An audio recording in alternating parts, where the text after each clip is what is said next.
আজকে একটু emotional blog নিচ্ছি। আমার ছোট বোন জামাই বিদেশ চলে যাচ্ছে, তাই আমি শ্বশুর বাড়ি থেকে বাবার বাড়ি যাচ্ছি।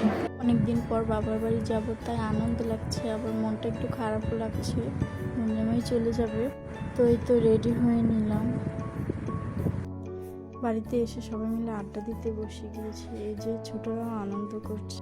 তো তারপর আম্মু টেবিলে খাবার দিল, আমরা সবাই টেবিলে বসলাম। ভাইয়া নিজে না খেয়ে সবাইকে সার্ভ করতেছে। আম্মুর হাতের হাঁসের মাংস খুবই মজা হয়। ভাইয়া শুধু আমাদের না, তার বউকেও খাইয়ে দিচ্ছিল। মাশাল্লাহ, কারো নজর না লাগুক। পরে আমি আমার বোনকে বললাম, আমার মাথায় একটু তেল দিয়ে দে, অনেকদিন ধরে তেল দেওয়া হয় না। তো মাথাটা সুন্দর করে ম্যাসেজ করে দিল। এখন সবাই চলে যাচ্ছে।